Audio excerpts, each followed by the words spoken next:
This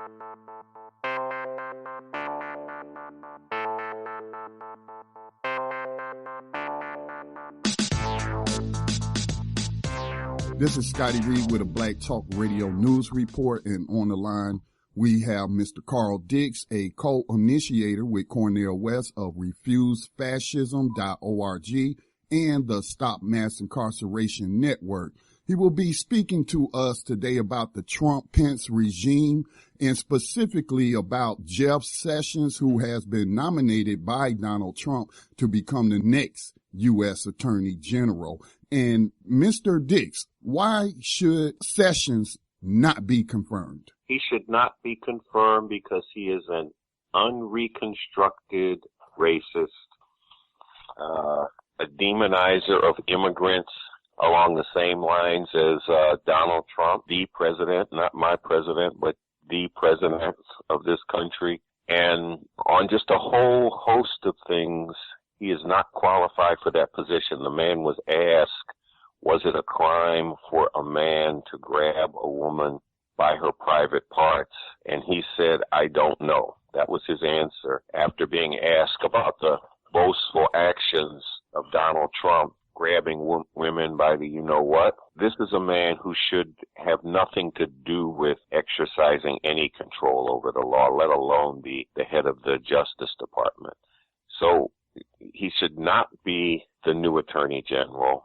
That's just it. Now, I understand that you took place in a demonstration at the confirmation hearing. Is that correct? Yeah, I mean, basically, I was at the hearing inside in the visitors' part, listening to these senators, senator after senator, talking about what a nice man Jeff Sessions is, and Republican senator after Republican senator talking about the man don't have a racist bone in his body, and he got a raw deal 30 years ago when the Senate refused to appoint him as a judge because of his racist views. Now, Sessions does not even claim to have changed his views since then. So what's being said right now is that naked white supremacy, somebody being right out in the open about being nostalgic for the old South. This is a man who, when asked about the Ku Klux Klan, said that he knew people in the Klan and that he used to think they were fine people until he found out some of them smoked pot. In other words, their legacy of lynching black people and all the rest was not a problem for him. And see, we got to go to the fact that it was not a problem for Donald Trump, and I'm going to talk about that in a minute. But after listening to this, I felt that there was a need for some expert testimony that brought some truth into that room. So I stood up and said that Jeff Sessions is a racist and a fascist, and that he concentrates what the Trump-Pence regime was all about.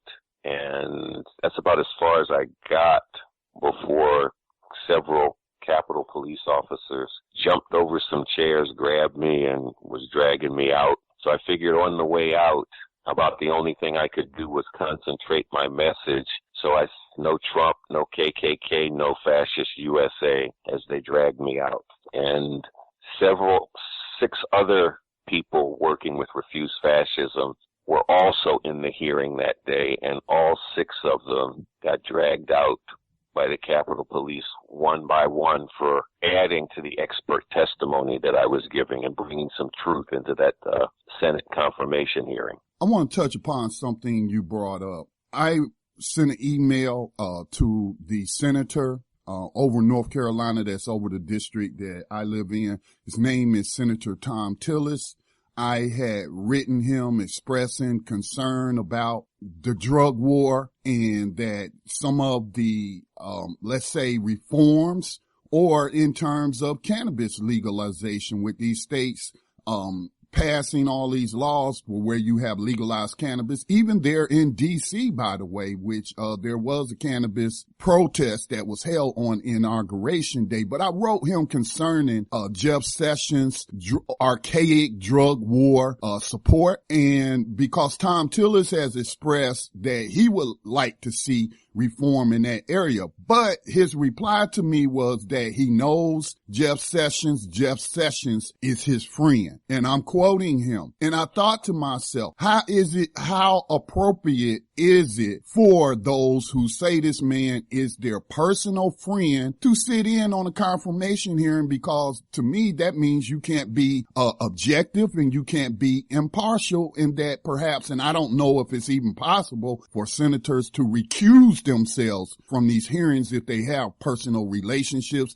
expressing personal emotional feelings about Jeff Sessions and not just looking at, his policies, what he stands for. Yeah, well, see, the problem that we have is that not only are a whole bunch of these senators personal friends of Jeff Sessions, a whole bunch of them embrace the same policies. I mean, let's be clear, the Republican Party has the majority in the Senate. I think they've got like 52 votes in the Senate out of 100. And when you talk about some of the sharpest attacks on black people, on immigrants, on women, and other groups in this society, these are policies that the Republicans generally embrace. I mean, you look at the question of voter suppression. State after state where the Republicans dominate the legislature have passed laws specifically aimed at making it harder for black people to vote, for Latinos to vote, and even for young people, students to vote. They have said things like you need an ID to vote and a student ID is unacceptable. They require people to have driver's licenses or to vote in states where they know that black people are less likely to have a driver's license. And then on the other side, they say that a card, an NRA membership card, is an acceptable identification. It clearly doesn't go to whether you got proof of your citizenship. A school ID would take you much closer to that, but they know that students tend not to vote Republican and NRA members do. So it's real clear that you're talking about folk who embrace the kind of policies that Sessions represents. So we can look at this question of whether people's personal friendships disqualify them, but just on policy considerations and where people stand, they should be disqualified. And this whole Donald Trump, Mike Pence regime is not legitimate. It is not qualified to make decisions about humanity. And in saying that, look, I know that they won the Electoral College and Donald Trump is now the president. And that was something that we in Refuse Fascism had worked to stop. That's in fact, why we came together, because we saw that this was a fascist regime.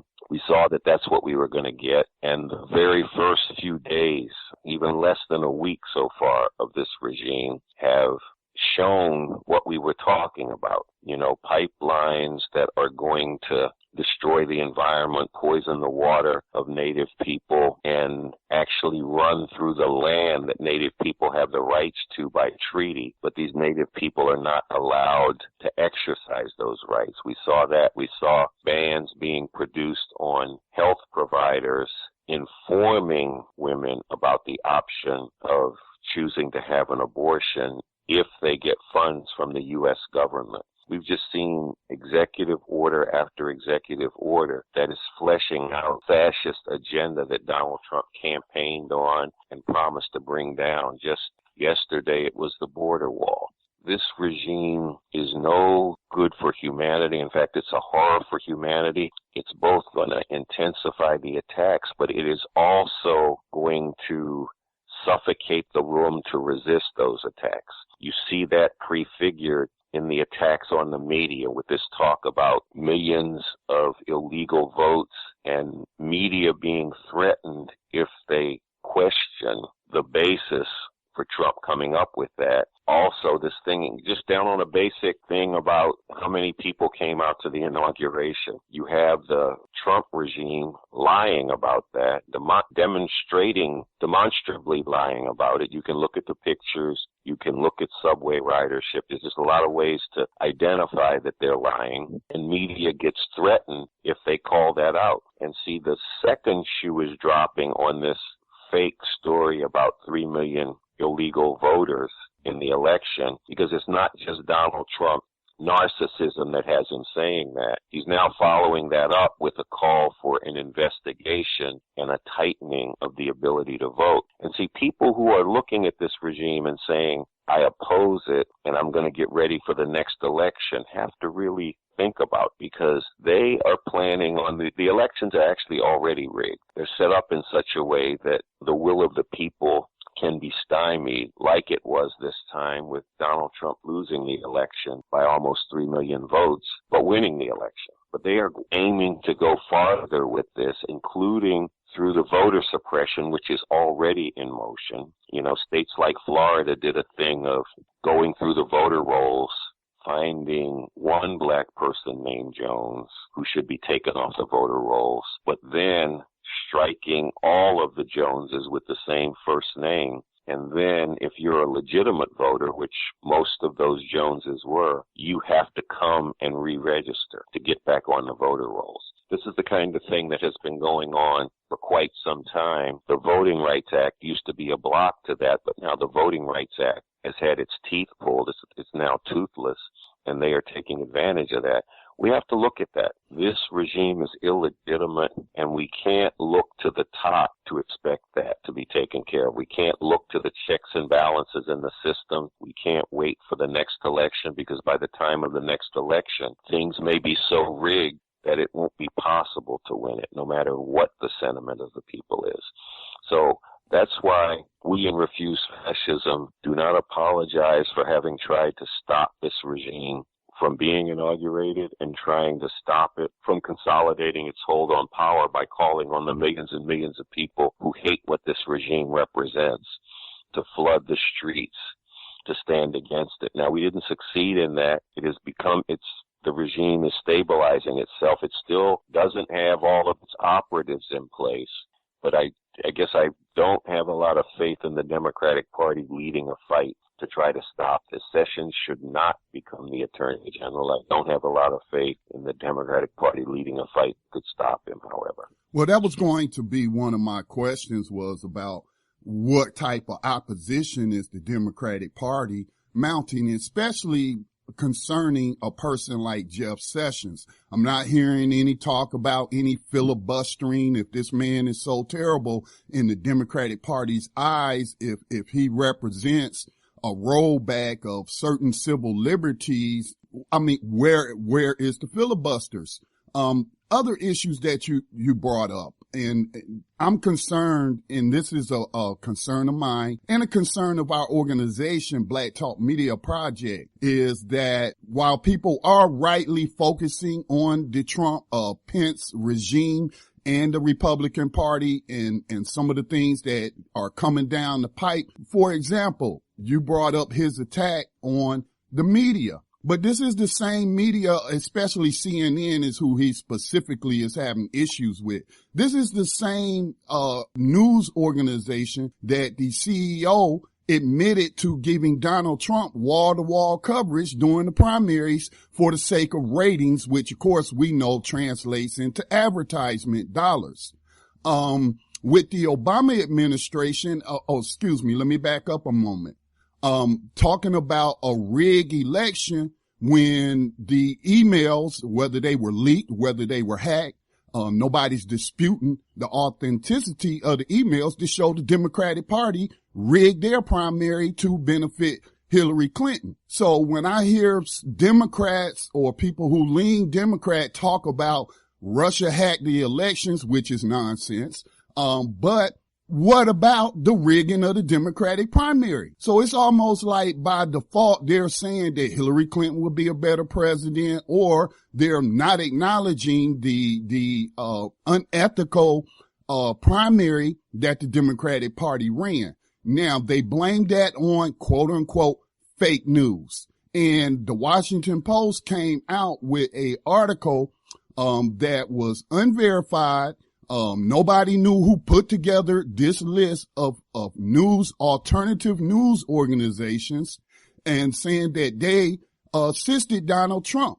And basically, and one of those was the Black Agenda Report, which is run by people I respect highly, Glenn Ford, Bruce Dixon, Margaret Kimberly, and they report news not as Democrats, not as Republicans, but as black people objectively reporting on what's going on here in the United States and globally. So then with President Obama on Christmas Day, while everybody is opening up presents, or I think it was the day before, the day after, signs the NDAA, the National Defense Authorization Act, which has legislation in it which basically says that they can declare a journalist or a news outlet as engaging in propaganda that is aiding, quote unquote, the enemy. And so what can happen to those people? And so now I've just read an article the other day about Facebook now going to work towards censoring news. Now, we are an independent news outlet, and I feel like this is affecting us. This is affecting us, that they will be looking to censor our content that we put out to the people simply because we are not part of the establishment. And the final thing here is that I find it quite confusing that black people are defending corporate media in this country when corporate media has always played a role in the oppression of non-white people in this country. I mentioned the Washington Post. I don't think CNN was around at the time, but the CIA was running Operation Mockingbird, which utilized journalists and corporate media to propagandize the American people. We also saw these same news corporations who were complicit in pushing propaganda out, demonizing the Black Panther Party of the 60s, demonizing the civil rights organizations, demonizing anybody who was in opposition to racism, white supremacy. So those are my concerns, Mr. Dix, is that many people, I'm not saying you are yourself, sir, is that we're rightly focused on Donald Trump, but it seems like a lot of people by default are saying Hillary Clinton was not a racist, even though she supported racist policies. She called non-white children super predators. And so I'm just confused. Well, I'm not confused, but I'm concerned, that our people are not being objective in viewing both the Democrats and the Republicans as enemies of freedom, liberty, and justice. Okay, you put a whole lot on the table there. I know, sir. Let me go at it like this. The Democrats and the Republicans are political arms of the same system, the capitalist imperialist system. And their main goal, both of them, is how to keep this system in effect. And they generally group up around different approaches to that. And there wasn't a fight over what's the best way to keep this system in effect. And a very extreme program for keeping the system in effect, that of Donald Trump, won out in the Republican primary and won out in the election overall. Not that it got the most votes, but it won out through the Electoral College. And as you pointed out, it got free media from media that's all across the political spectrum, that being capitalist media like CNN and all the rest of them. And that's also why we can't rely on them to lead any kind of fight against the Trump-Pence regime and its fascism, because while a lot of the Democrats maybe are uncomfortable with aspects of the Trump-Pence fascist regime, they are comfortable they're comfortable with the stabilization of capitalism, imperialism, and they don't want the chaos that trying to do anything about it might bring into being. So that means that they can't be expected to throw down to fight sessions. They can't be expected to stand up to Trump's attacks on civil liberties. And in fact, in many cases, like you said, they facilitated those, because NDAA was signed by Obama. You know, that was something that came from the National Defense Authorization Act. NDAA was signed by Obama, and it actually created and further buttressed the machinery through which fascism can be implemented and, frankly, will most likely be implemented through by Trump.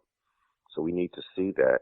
And you're right on the Democrats. They had decided from the beginning of their primary campaign that Hillary was going to be the candidate this time. They got caught off guard in 2008 because a section of the capitalist imperialists felt that given the depth of the crisis that the U.S. faced, they needed a new face and a new approach. And that's how Obama got through. He was actually backed very heavily by capitalists in Silicon Valley, and they were able to beat out Clinton. But this time, no opposition was going to be allowed, including when she ran into some trouble with the Sanders campaign. It did get rigged to benefit her in terms of the timing of the debates, how many debates, was to allow no serious opposition to develop, and even with that serious opposition developed. So we need to fight these fascists not from the perspective of we need to go back to the status quo before the fascist regime. And as a revolutionary, I'm real clear on that. I actually have dedicated my life to making revolution and ending all the horrors of this capitalist imperialist system.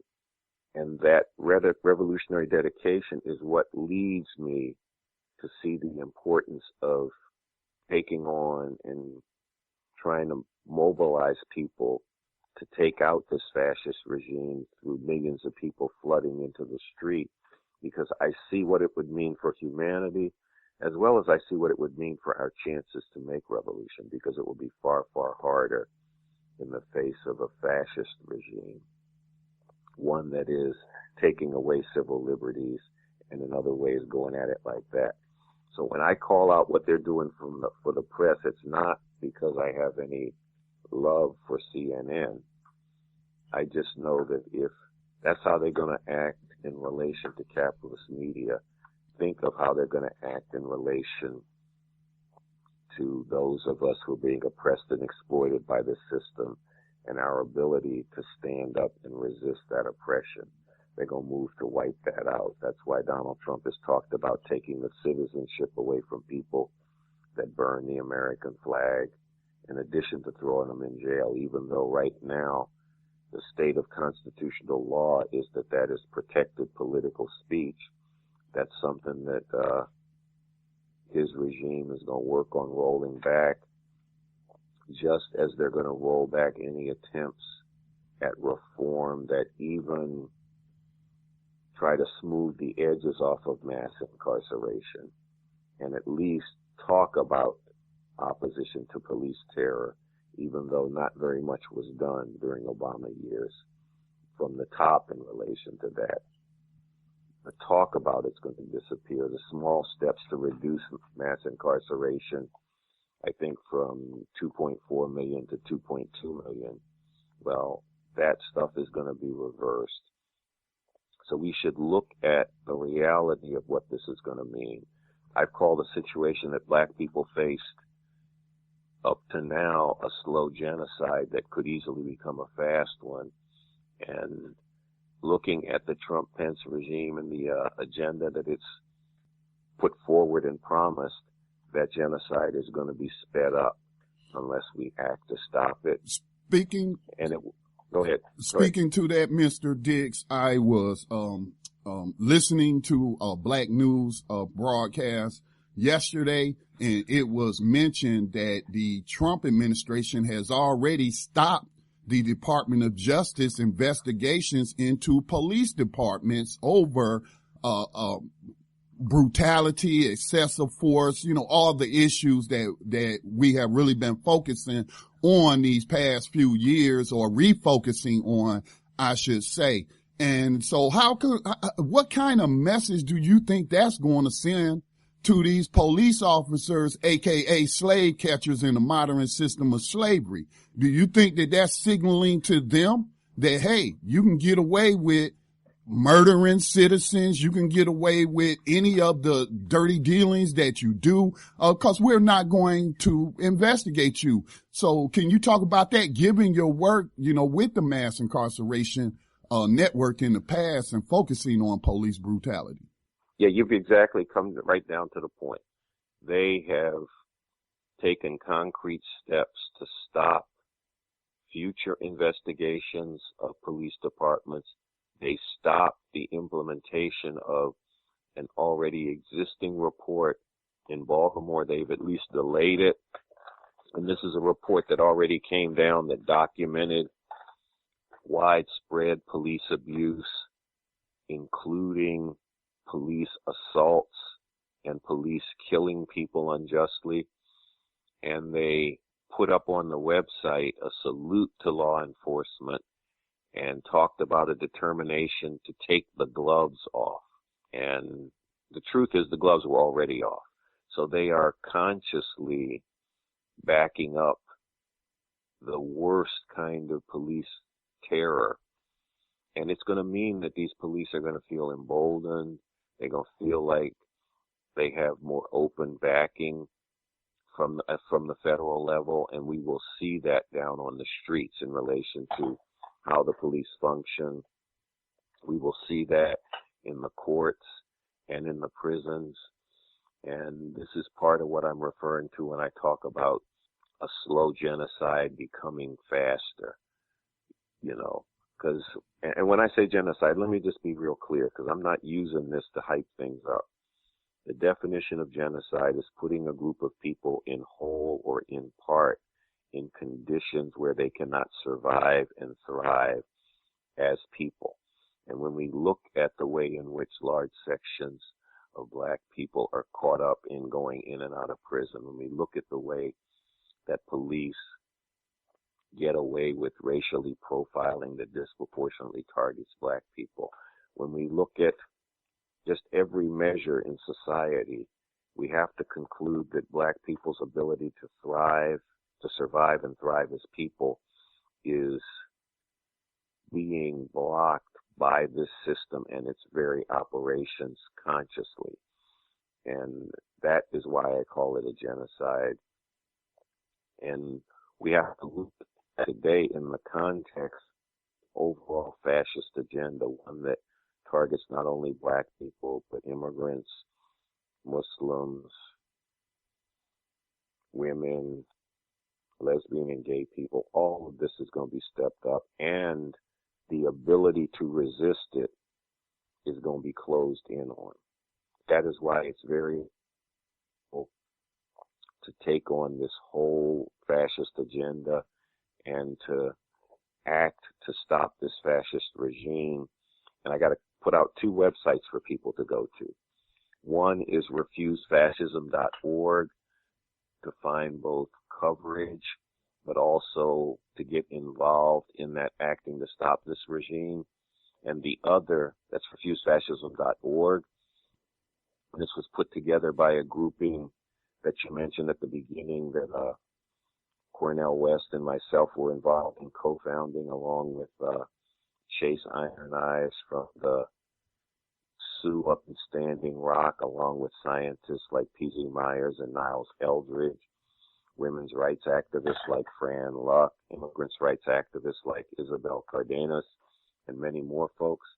And then people also need to go to the website revcom.us, where they will find the voice of the Revolutionary Communist Party, which I'm a representative of, and why the world is the way it is, but also how to get out of it through revolution and the leadership we have for that revolution, and Bob Avakian, the leader of the Revolutionary Communist Party. Well, Mr. Dix, I want to thank you for speaking with us today. But one final question. What should we be doing? I understand what you're doing through fascism, stopfascism.org. But in terms of the grassroots, what should we be doing? Do you think that the Trump regime will have the effect of waking more people up to the state of things today? Because I think there's a lot of people who are fast asleep or they don't live in areas where they are experiencing the police terror or any of the ill effects of capitalism. And so they may not, care about these issues. But I do think that the possibility, like you said, the genocide speeding up. So what should we be doing? Should we be looking to organize more on a local level, on a state level? Please give us some suggestions on what the people should be doing, especially our community. Okay. 2 things I'll say on that. First is that the Trump-Pence regime and its carrying out of this agenda, and the fact that it campaigned on, promised this agenda, really shook society. And that can have the effect of waking people up. But it can also have the effect, as they begin to carry it out, of chilling people into silence. Like if they see people who stand up getting vamped on, and they are vamping on people. I mean, like I was arrested for my expert testimony at the Sessions hearing, and I have an open case in Washington, D.C. around that. My next court date is February 17th. They charged me with disrupting Congress, and it carries a 6-month jail sentence if I end up convicted. So, and I look for them to try to make examples out of people who stand up in order to get other people who maybe got woke up by some stuff to go back to sleep and adapt and accept the stuff that they're bringing down. So that's one thing. This can wake people up, but it can also chill people back into inactivity. The other thing is, in terms of what we need to be doing, we need to be taking on these attacks. We needed to be doing it already because the attacks were already going down, but they're going to be intensified now. And the resistance to them has to also be stepped up. We should do it on a local level, but we should also be looking to connect things in nationally and to join with struggles. Like I went up to Standing Rock when that battle was going down. I was up there in December when the federal government backed off and said they were going to look for another route. The problem with that, though, was that Obama essentially kicked the can down the road, knowing that Donald Trump would pick it up. So now Donald Trump has put the Dakota Access Pipeline that is running right through Siouxland up at Standing Rock back on track. Oh, and this is a struggle. We can't just leave it to, well, that's the Native people up at Standing Rock. That's their issue. Let them fight that.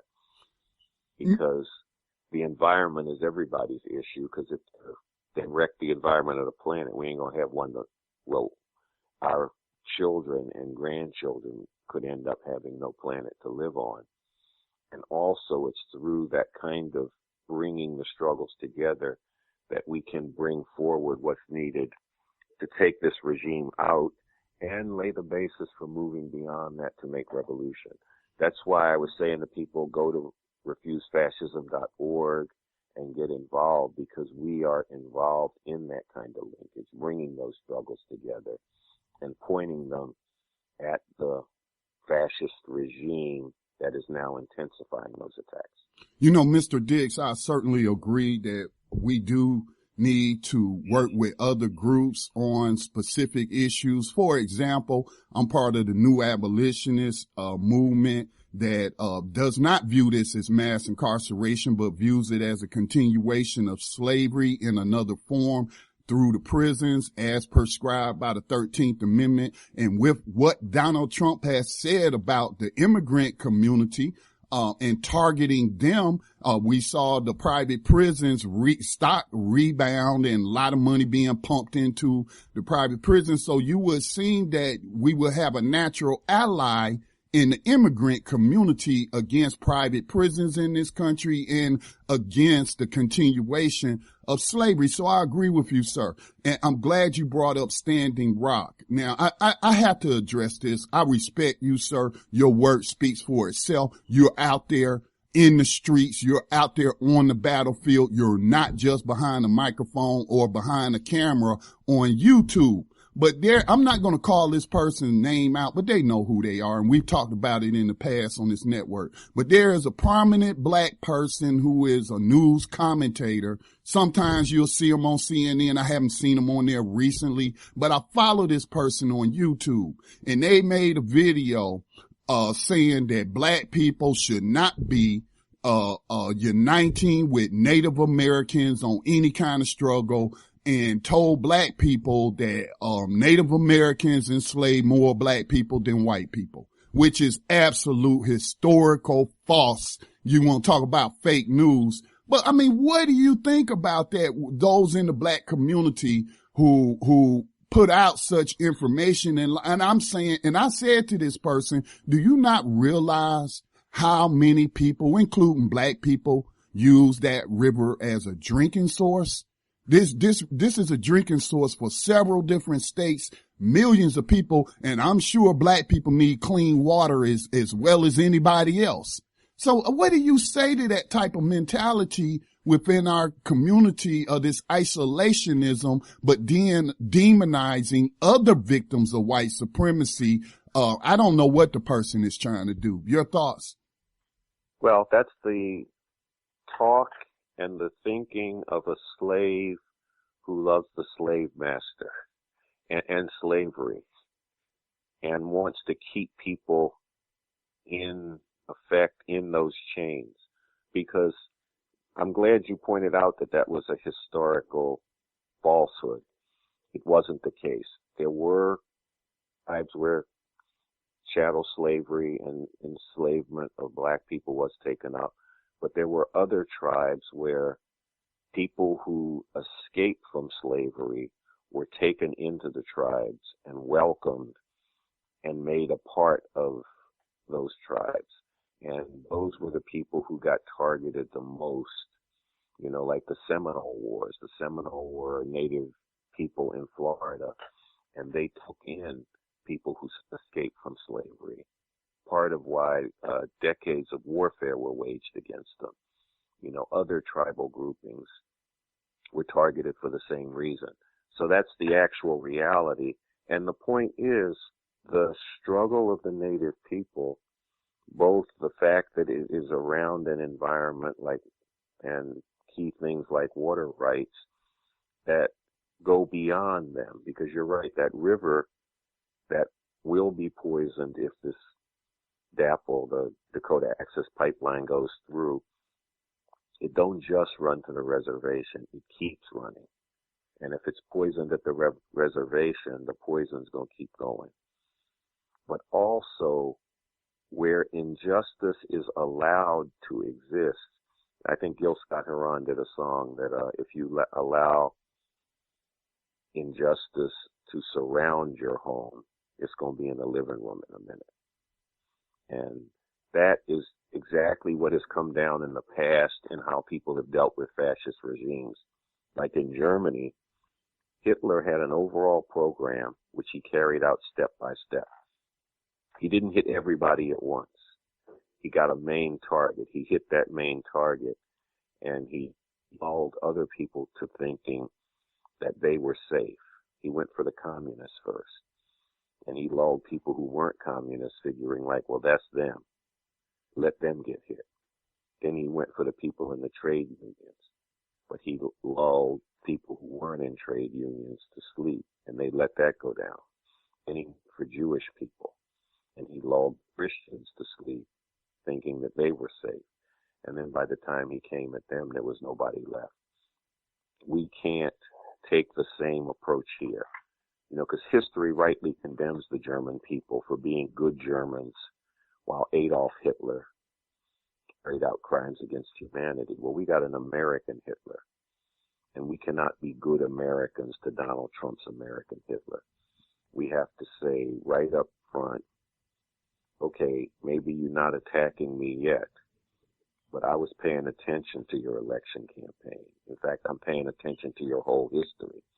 I know that when the Central Park Five black and Latino youth were arrested on a charge of having raped a white woman and sent to prison, you took out a full-page ad. Donald Trump took out a full-page ad calling for bringing the death penalty back to New York so that these black and brown youth could be executed for this crime, which they did not commit. And it took years for the system to come to have that truth forced on it and forced out through it. And Donald Trump, even as recently as last year, said that, well, the Central Park Five should have been in jail anyway because they probably did something wrong. Wow. That's not the way it's supposed to work. You get arrested for something you did not do and framed up and sent to jail. You can't justify that, although the system often does justify it by saying, well, you did something wrong anyway, so the fact that we manufactured the evidence on you this time don't count. But that is how it's supposed to work, and if you allow it to work that way, that is part of what lets the demonization of especially black and brown youth go through under this system. Mm-hmm. So very important that we look to what is really going on and understand it in a real way and not get caught up with somebody who is rewriting history, which is what this system does. We can even see it down to the thing of history textbooks right now that are being used in school.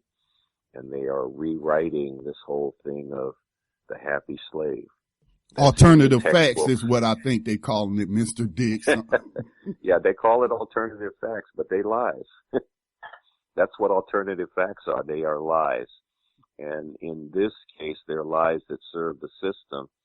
And where people take up, repeat, and spread those lies, whoever they are, they're serving the system that's oppressing and exploiting people here in this country and around the world. And we have to call that out and wake people up to it and mobilize people to act on the basis of the reality, to not only break through the lies, but end the exploitation and oppression that those lies are aimed at keeping in effect. Well, Mr. Dix, I want to thank you for speaking with us today. Before you leave us, could you please give us those web addresses you gave earlier? There were two, I think. If you could leave us with those. Yeah, thank you. Refusefascism.org.